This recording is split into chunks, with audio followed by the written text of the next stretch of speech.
देखिए, आज हमारे इस लंडौरा कस्बे में जो हमारी पार्टी के सभी मंडल अध्यक्ष हैं, मंडल की हमारी पूरी टीम है और भारतीय जनता पार्टी के समस्त हमारे जो कार्यकर्ता हैं, उन्होंने आज कांग्रेस पार्टी का यहाँ पुतला फूंकने का कार्य किया है। और वो इसलिए किया कि कांग्रेस पार्टी जिस तरीके से हमारी उत्तराखंड की जनता को, भोली भाली जनता को बरगलाने का कार्य कर रही है, जिस मामले में अंकिता भंडारी के मामले की वो बात कर रहे हैं, उसमें SIT गठित करके प्रदेश सरकार पूर्व में जांच करा चुकी है। जो अभियुक्त हैं उन्हें आजीवन कारावास की सज़ा हुई है और वो जेल में है। अब ये बात उन्हें इतना लगाव था और न्याय की वो बात कर रहे थे, तो मैं आपके माध्यम से मीडिया से पूछने चाहूँगा कि जब ये ट्रायल चल रहा था, जब कोर्ट में ये केस चल रहा था, अगर वो अंकिता भंडारी के हितैषी थे तो क्या उन्हें वो साक्ष्य उस समय वहाँ कोर्ट में नहीं रखने चाहिए थे?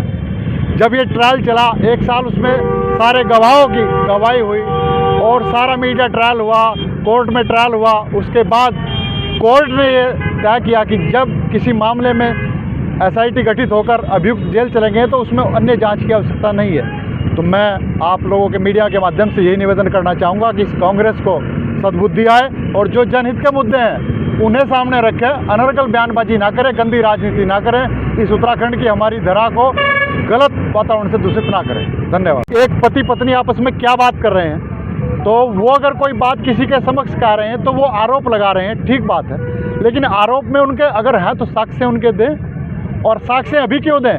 जब सरकार ने SIT गठित करके ये केस चलाया तो उस समय उन्होंने साक्ष्य क्यों नहीं दिए? इसका मतलब वो उस समय साक्ष्य को बचा रहे थे, तो असली अपराधी तो वो है जो समय पर साक्ष्य न देकर उसमें जो ट्रायल हुआ कोर्ट का, उस समय बात रखनी चाहिए थी। ये तो आप समझेंगे। 70 सालों से कांग्रेस भ्रमित कर रही है देश की जनता को, सीधे साधी जनता को। वही अब भी कर रही है, झूठा मिथ्या आरोप लगा के हमारे उत्तराखंड के शांतवादियों में बहुत नाइंसाफ़ी कर रही है। मैं यही चाहता हूँ, हमारी पार्टी के सभी कार्यकर्ता इसलिए इकट्ठे हुए हैं कि भगवान कांग्रेस को सद्बुद्धि दे और इस तरह जैसे देश को उन्होंने पीछे 15 सालों अराजकता की आग में झोंक दिया था, अब वही फिर करना चाह रही है। कांग्रेस पार्टी से ही हमारी आज धरना प्रदर्शन का मतलब ये है कि अराजकता की तरफ ना ले जाए।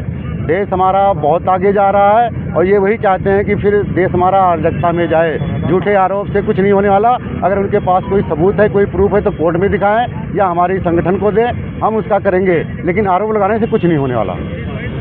जो पुतला फूंका गया है ये कांग्रेस के खिलाफ है और कांग्रेस ने देश को पहले से 78 साल से बहुत नीचे कर दिया है।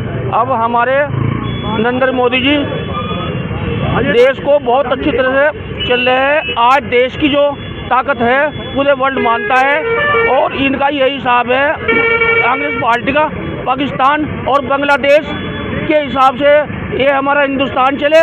और रही अंकिता भंडारी की बात, जो मामला ट्रायल केस में चल रहा है तो साक्ष्य उसे तभी देने चाहिए थे। अब जो किसी पे आरोप लगा रहे हैं ये मिथ्या है, ये गलत है, ये आरोप नहीं लगाना चाहिए। अगर है तो कोर्ट में प्रस्तुत करे। जय भीम, नमः बुद्धाय। क्या कहेंगे आज? पार्टी सब अच्छा काम कर रही है, भारतीय जनता पार्टी बहुत अच्छा काम कर रही है। वाली बात तो कांग्रेस वाले हमें ये देश में भ्रमण पैदा कर रहे हैं, दंगा फसाद कराना चाह रहे हैं। हम ये गलत भ्रमण कर रहे हैं, ये अच्छी राजनीति करते हैं, ये गलत राजनीति करते हैं। इसे हम बर्दाश्त नहीं करेंगे। भाजपा के संगठन के लोग, हम भारतीय जनता पार्टी ने पुतला जला ध्यान किया, इसलिए गिरा। जब कांग्रेस के लोग हमें ये जनता को बहका रहे हैं और क्यों बहका रहे हैं? 2027 में इनका बहका मन नहीं आओगे जनता, फिर भारतीय जनता पार्टी को वोट देगी। भारतीय जनता पार्टी को वोट इसलिए देगी, काम मेरा। सबसे बड़ी बात तो ये जनता को बहका रहे कांग्रेस के लोग, नहीं मानने